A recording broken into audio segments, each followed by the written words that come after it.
Hello my dear students, welcome to your master chem channel. कैसे हैं प्यारे बच्चों? Very good. आज मैं क्लास 9th के बच्चों के लिए वीडियो लेकर आया हूँ। 9th के बच्चों के लिए, प्यारे प्यारे बच्चों के लिए वीडियो लेकर आया हूँ स्ट्रक्चर ऑफ एटम से। आज के वीडियो हमारा डिस्कशन हो गया प्यारे बच्चों, discovery of proton and discovery of neutron. तो देखिए, डाल्टन ने कहा था कि एटम इंडिविजुअल है। बाद में कई साइंटिस्ट मिल कर के वर्क किए जिसमें इलेक्ट्रॉन की डिस्कवरी हुई, जिसका डिस्कशन मैं पिछले वीडियो में कर चुका हूँ। इसके बाद चूँकि इलेक्ट्रॉन निगेटिवली चार्ज होता था, उसको न्यूट्रल करने के लिए पॉजिटिव पार्टिकल प्रोटॉन की डिस्कवरी हो गई, गोल्डस्टाइन ने किया। और इसके बाद न्यूक्लियस की डिस्कवरी हुई थी, लेकिन यहाँ पर मैं न्यूट्रॉन की बात कर रहा हूँ। न्यूट्रॉन की डिस्कवरी चैडविक ने किया है ना। तो फंडामेंटल पार्टिकल की डिस्कवरी मैं पहले बता दे रहा हूँ, ठीक है प्यारे बच्चों। और ये बहुत इंपॉर्टेंट है बच्चों के लिए। आप इलेक्ट्रॉन, प्रोटॉन, न्यूट्रॉन, इन सब के आप मास नोट कर लीजिए, और इलेक्ट्रॉन प्रोटॉन पे जो चार्जेज होते हैं वो नोट कर लीजिए। न्यूट्रॉन पे तो कोई चार्ज होता नहीं, उसकी कोई सवाल ही नहीं होता है। न्यूट्रॉन का मास आप नोट कर लीजिएगा, क्योंकि न्यूट्रॉन का मास प्यारे बच्चों करीब करीब थोड़ा सा ज़्यादा होता है, लेकिन मान के चलिए करीब करीब प्रोटॉन के मास के बराबर हो जाता है। तो आप अप्रॉक्सीमेटली लिख दीजिएगा। तो आप देखते हैं आगे। हाँ तो प्यारे बच्चों, स्ट्रक्चर ऑफ एटम में यहाँ पे डिस्कशन हो रहा है डिस्कवरी ऑफ प्रोटॉन। तो देखिए, आपको पता है कि एटम न्यूट्रल है, तो एटम में जितना निगेटिव चार्ज होगा उतने ही मैग्नीट्यूड का पॉजिटिव चार्ज होना जरूरी है। तो इलेक्ट्रॉन की खोज हो गई थी प्यारे बच्चों, इलेक्ट्रॉन की डिस्कवरी हो गई थी। उस पर चार्ज -1.6 इंटू 10⁻19 कूलम्ब मिला। -1.6 इंटू 10⁻19 कूलम्ब मिला था। अब यही प्रोटॉन पर +1.6 इंटू 10⁻19 कूलम्ब चार्ज मिला। तो since an atom is electrically neutral, so it must contain some positively charge particles to balance the negative charge of the electron. तो प्यारे बच्चों, जैसा कि हम जानते हैं कि एटम क्या है, इलेक्ट्रिकली न्यूट्रल है। All the atoms are electrically neutral हैं। तो इसके माइनस चार्ज को, निगेटिव चार्ज को बैलेंस करने के लिए पॉजिटिव चार्ज होना बहुत ज़रूरी है। It has actually been found by experiment that all the atoms contain positively charged particles called protons। ऐसा एक्सपेरिमेंट में पाया गया कि सभी एटम पॉजिटिव चार्ज, सभी एटम के अंदर पॉजिटिव चार्ज पार्टिकल पाया जाता है, जिसको प्रोटॉन कहते हैं। Proton was discovered by Goldstein. Goldstein he passed electricity at high voltage through a gas at very low pressure in discharge tube. एक डिस्चार्ज ट्यूब में कम प्रेशर पर गैस लेकर के उसमें हाई वोल्टेज का इलेक्ट्रिसिटी सप्लाई किया गोल्डस्टाइन ने। एक डिस्चार्ज ट्यूब क्या होता है? डिस्चार्ज ट्यूब क्या होता है? ऐसा ट्यूब जिसमें लो प्रेशर पर गैस ली जाए, उसको हम कहते हैं डिस्चार्ज ट्यूब प्यारे बच्चों, और हाई वोल्टेज की इलेक्ट्रिसिटी सप्लाई किया जाए। तो उन्होंने क्या किया गोल्डस्टाइन ने कि एक डिस्चार्ज ट्यूब में कम प्रेशर पर, लो प्रेशर पर गैस लिया, उसमें हाई वोल्टेज करीब 10,000 वोल्ट की इलेक्ट्रिसिटी सप्लाई किया। तो क्या हुआ? The streams of heavy particles produced from anode called canal raise और एनोड रेज। तो इस तरह से एनोड से कुछ रेडिएशन निकली और वे परफोरेटेड प्लेट से होकर के कैथोड की ओर जाने लगी। इनको हम एनोड रे या कैनाल रे जानते हैं, कैनाल रे के नाम से जानते हैं। Anode rays are positively charge particles. Anode rays positively charge particle होती हैं, पॉजिटिव चार्ज होता है। The mass and charge of the anode rays particles depend on the nature of the gas. बहुत बढ़िया। अभी मैंने इसके पहले बताया था कैथोड रेज। कैथोड रेज माने इलेक्ट्रॉन। इलेक्ट्रॉन का मास, यानी इलेक्ट्रॉन का मास और चार्ज का रेशियो गैस के नेचर पर डिपेंड नहीं करता था, इंडिपेंडेंट होता था। लेकिन यहाँ पर बड़ी ऊंची बात है, मैं याद दिलाना चाहूँगा कि यहाँ पर मास और चार्ज, एनोड का मास और चार्ज किस पर डिपेंड करता है? Depends on the nature of the gas. Taken in the discharge tube.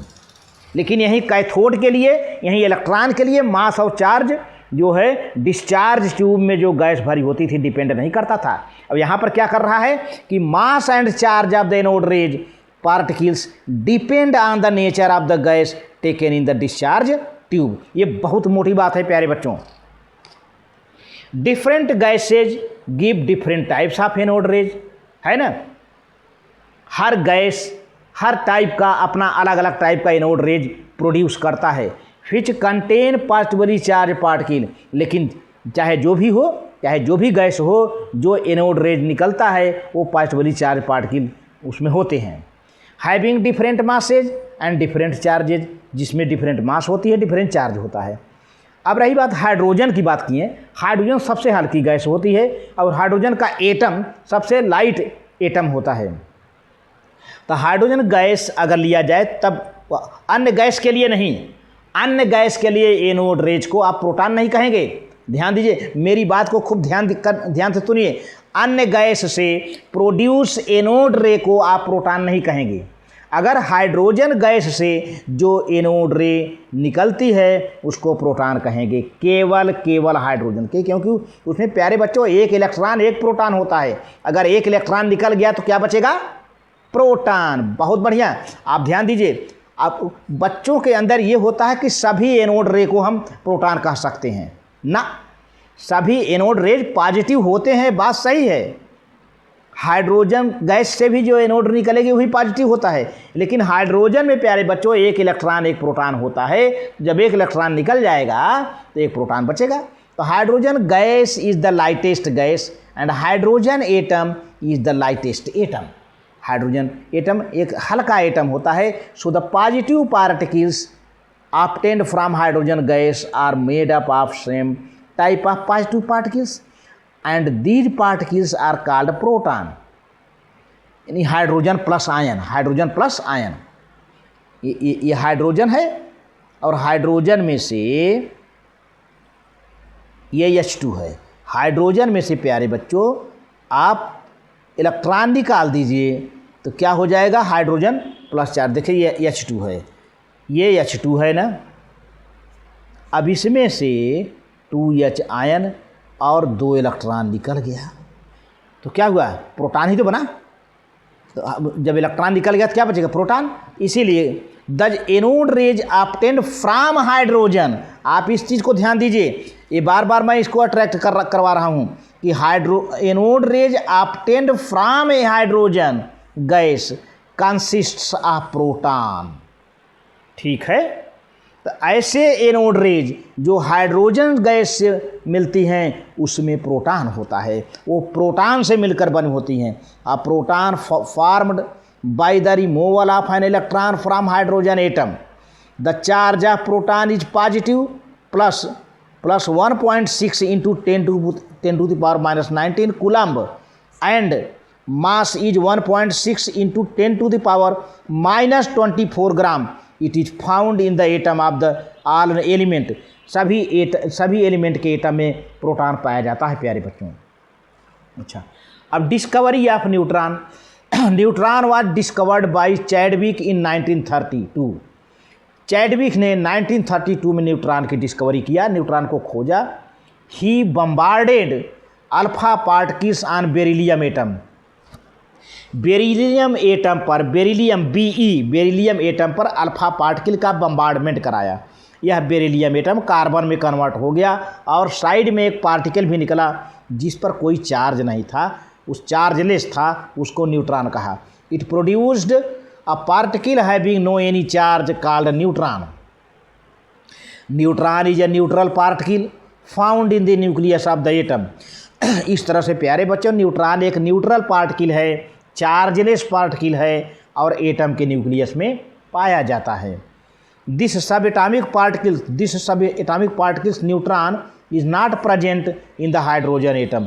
Hydrogen atom एक ऐसा एटम है जिसके न्यूक्लियस में न्यूट्रॉन नहीं पाया जाता। बहुत ऊंची बात है, सभी एटम के न्यूक्लियस में प्रोटॉन और न्यूट्रॉन होता है, लेकिन हाइड्रोजन एटम ऐसा है कि जिसके न्यूक्लियस में केवल प्रोटॉन होता है और इसके चारों ओर, न्यूक्लियस के चारों ओर बाहर इलेक्ट्रॉन रिवॉल्व करता रहता है। तो हाइड्रोजन के न्यूक्लियस में न्यूट्रॉन नहीं होता है। The mass of neutron is approximately equal to the mass of proton 1.6 into 10⁻⁻24 gram. यह न्यूट्रॉन का मास प्रोटॉन के मास के करीब करीब अप्रॉक्सीमेटली इक्वल होता है। इस तरह से एटॉमिक मास हम निकालते हैं जब एटॉमिक मास, तो number of proton number of neutron. Nucleus में प्रोटॉन होते हैं, मैंने पहले बता दिया था। जितने प्रोटॉन हो जितने न्यूट्रॉन हो ऐड कर दो, मास नंबर मिल जाएगा, एटॉमिक मास मिल जाएगा। जैसे कार्बन की बात करो, एग्जाम्पल कार्बन है 6 प्रोटॉन एंड 6 न्यूट्रॉन, तब इसका एटॉमिक मास क्या हो जाएगा? 6 + 6 12 यूनिट हो जाएगा। ये रहा। तो आज के वीडियो प्यारे बच्चों बस इतना ही। Thank you very much.